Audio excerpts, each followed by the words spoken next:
I feel like it's a 50-50 between these two teams. Get off the fence, man. It's really uncomfortable. For me, it's for the side of Nova Esports that they actually can drop with the remaining pool here. Hence, I do favor the Nova lineup if they can execute those team fights that we talk about here. But let's save the talk. Let's bring it to action for the players themselves. Exactly that. I mean, the fence has to be sat on, right? It used to be me, now it's Sagi, but now it's up to HBSE if they are going to be the ones to basically demolish this fence that we are sitting on to prove us wrong in this game number 5. I feel like we need to put a little barbed wire on this fence, right? It seems like too many guys are getting a little comfortable on it.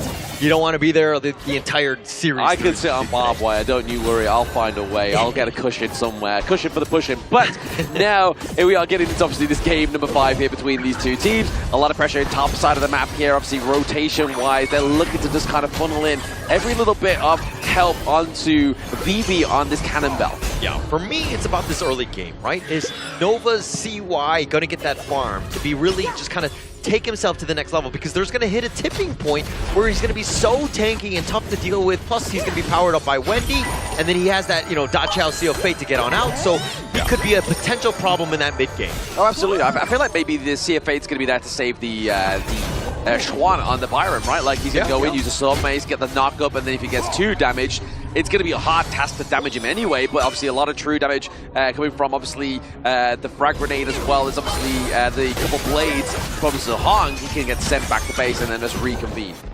And for me, this Nova lineup, I mean, aside from the Gia Wendy, which is not his stock standard, but the CY Ogryn, Chuan on his Byron, these are the tried and true. If they're going to have a chance in this series and this game, those are the guys that are going to be making the play. You definitely look at those 2 players to try and spearhead through another point here for Nova Esports, because if they don't, the House of Nova falls and crumbles into the lower brackets, but just seeing a bit of a fight and tip attack into the mid lane here, just trying to get that priority of the minion wave. Yeah, and Nova need to do a better job of, again, understanding that your win condition revolves around CY. Get him as much farm as possible. YU not having a great little time there, a bit of a tip for tap, but more of a scratch battle Scar. YU running away from the pit. Yeah, it needs to run away in this one because, like, he will just be all in the bottom lane, and they did a bit of a lane swap to kind of give potentially Vivi a bit of an advantage in that top lane with that range advantage because you're going up. Who are you? Ooh, so close. These Leaping Koi Tides, man, they are literally denying access into Nova's Moochie's range. And look at how Schwan, right? He's got that force field suppression, been zoned away, and this is the lane matchup that Vivi's looking for, right? You have that pace. The range, obviously, is going to outscale the Byron melee. I mean, the thing is here as well, obviously the Rose Fence and the Charlotte, obviously you have the dash, but dashing into an Oak Ball is not where you want to be going, right? Yeah, for sure, for sure. And in the same way, you just don't want to lose. No. I think Charlotte is more, again, the mid to late game. He just needs to get there. He just needs to not make or protect that tower as much as possible. Yeah, exactly. Definitely a team fight setup here is going to be the Charlotte, but Guayu taking a lot of damage. There's the Eye of the Whirlpool come through, and first blood goes over to Nova Esports. I mean, they set the Whirlpool. Those guys showed up a little bit late, but they were there in to high-five them, ensuring that they got that at least one because, Nova Esports, nice rotation there. Yeah, chucking those couple blades, but now he's getting it chucked back to the Shadow Realm. CY picking up another kill. Yeah, I'm picking up a great rotation and a huge win. 2-level advantage over Musan King, and now they're putting the pressure on the bottom T1. It's not even 4 minutes. It's not even 4 minutes, but Schwan not having the great time. Top side of the map, it's going to be BB getting that kill. Looking to trade that T1 as well. Actually saved by Musan King down to the bottom side of the map and saved by the Bell because there's no minions. Yeah, HBSE must have done something like that. I mean, you have to force the issue, especially since the bottom lane was looking very rough. But now in the jungle... Yeah, speaking of forcing issues, it's going to be the force of that Azure Golem. It is going to be BSE that is able to get that one for themselves, though. It means that Tyrant is going to fall because it's just so fast. The damage from CY on this Ogryn. Oh! Steal away. I mean, easily done by HBSE right there. I mean, those free forage plays from Chi-Hong ensuring that they have both of the blues on that side. That was precise. That was like quick scope, no scope 360 there by the side of Zohong. He gets the Azure Golem.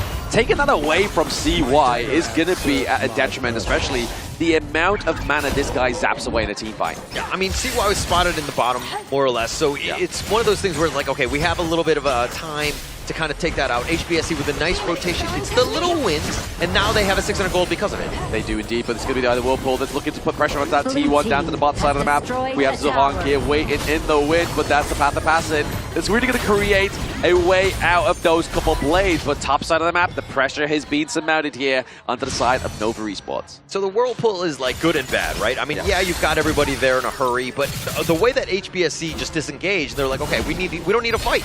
We have nothing to do. We don't have the numbers here to be there, and they put pressure on the top T2. That's a win for HBSE. Yeah, win so far for them. Obviously, they do get the Overlord here as well, going off to the side of HBSE. A bit of a repeat of the last game between these two teams, but I feel like the pressure definitely needs to be created by CY. CY has to be leading the charge, for the Dream Roam leads the charge here for HBSE, but the path has been created, and it is going to be a passing one here for CY. Yeah, and that's what they need to be careful about, right? HBSE, I mean, they have a surprising amount of bursts. You have Jiong on the Ganemo as well as VP there with that ultimate shell, so you've got to be careful. And so this is why also Waypit needs to ensure that a Sea of Fates are there to keep CY alive. Yeah, CY definitely doesn't want to be dying anytime soon, especially when that Azure Golem's up as well, right? Like, if he died then, that's another free Azure Golem over to the side of HBSE. But speaking of free, they're going to get a free T1 top side of the map, being traded for that T1 down to the bot side here.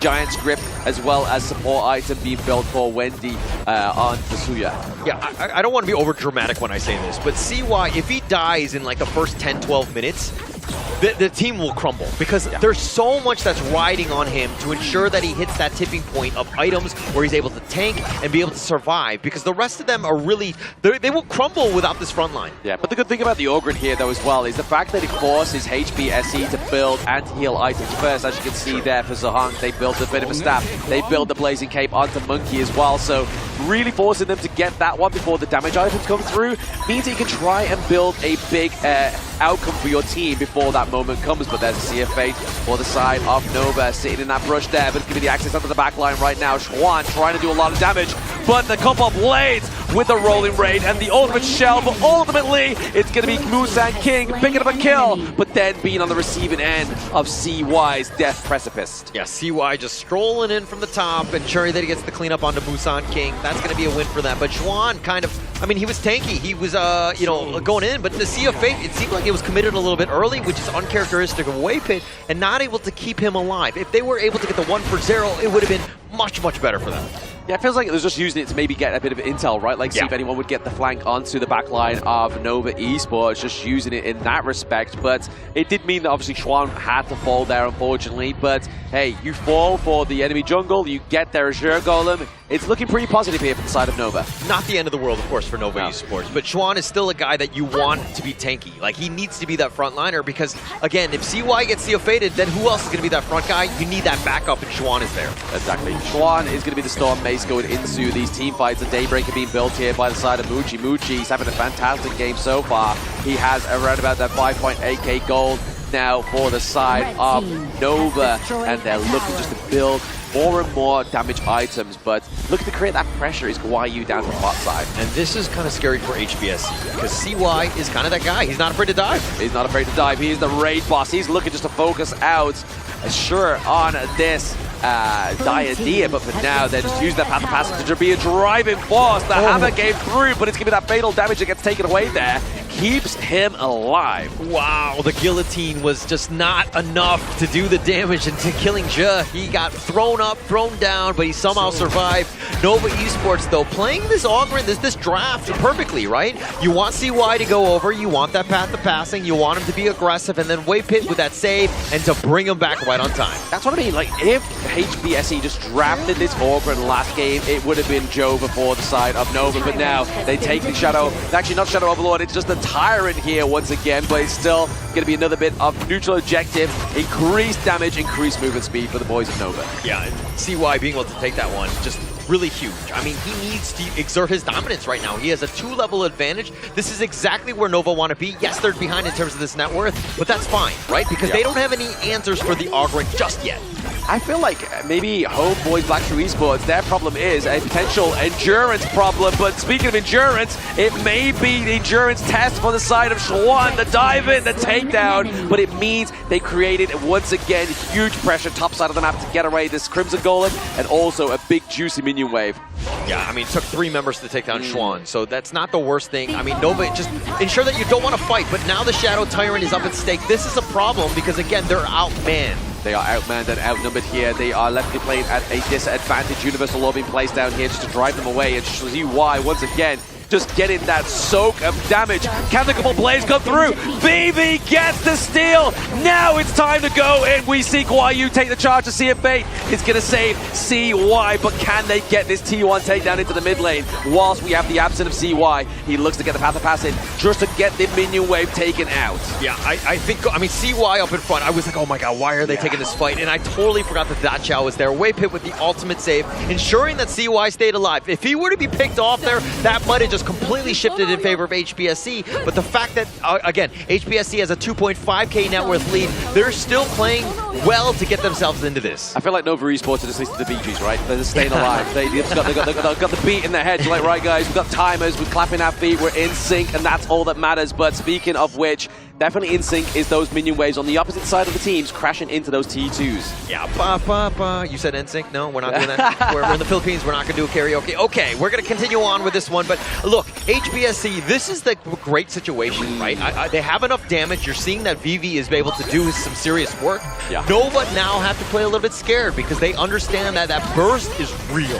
The burst is real for this team of Nova Esports as well as HBSE, right? Obviously, they definitely need to be putting in all those couple plays and throwing them wherever they can. But Nova, they have to contest this Shadow Overlord. If they don't, it's going to be a hard task to compete. Yeah, you don't want to give up anything for free at this point. Something to take note of, though, is Muchi is level 16. He's gotten that level up from Wendy there, so that's going to help in terms of this damage because he's been largely quiet, but Waypit will get picked up elsewhere. He got deleted with the Eye of the Whirlpool into the mid lane here as well, and Musa King, he gets the Shadow Overlord. He's like, boys, look away as we come crashing through. Vivi with a kill onto CY. This means that mid lane, unless the Universal Law wipes them out, is going to fall, and now it is the same song and dance from Homeboys Black True Esports as they march down mid. Oh, they find the right opening. They get the pick off onto Waypit and CY without his brother there to kind of get those saves of those Sea of Fates.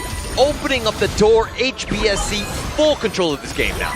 Yeah, using that Vanguard down to the bot side of the map, really going to kind of mitigate that huge blue wave that we were seeing moments ago, but now KIC2025 goes for the split push, CY back up in 2 seconds, Waypit here as well.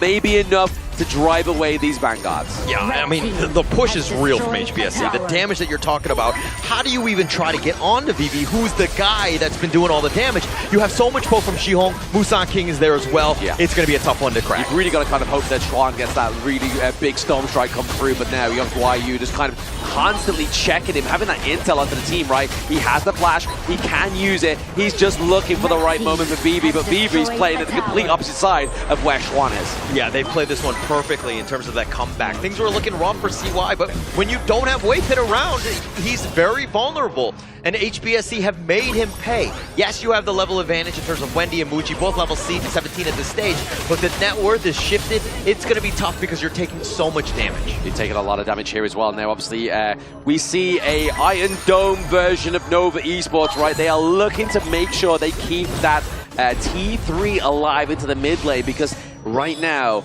HBSE, as they kind of push further and further into this late game, it's going to get harder to contest this damage, especially if they go for this Shadow Tyrant. Yeah, Nova Esports, though, haven't really been able to kind of, I mean, aside from the saves, but CY looking to go in. Oh, CY is definitely looking to try to go in and contest this one. He doesn't want to lose this at all, but they keep the Crimson Golem. It goes over the Waypit. Probably not the best hero to have this one, but it's still going to deny the side of HBSE that extra bit of damage. But Guai Yu as well as Xuan having a bit of a tip-tat into the mid lane, and definitely Wendy gets taken down by the Destined Encounter, and that's the name of this series. It is a Destined Encounter by the two MKL teams once again, but it's going to be Xuan into the backline, tries to get the saving grace. He's swinging the mace, he's trying to stay alive, but BB into the backline. It's only Xuan alive. Minion wave into the mid lane. Dream Roam comes through, keeps him from going back to base. I mean, that was an absolute masterclass of how to initiate HBSE. Looking to end. Looking to end this one. The House of Nova is falling. HBSE do it once again. They are your first grand finalists. Congratulations to HBSE as they are into the grand finals, easily winning that game, complete dominance, and things were looking kind of scary in the beginning.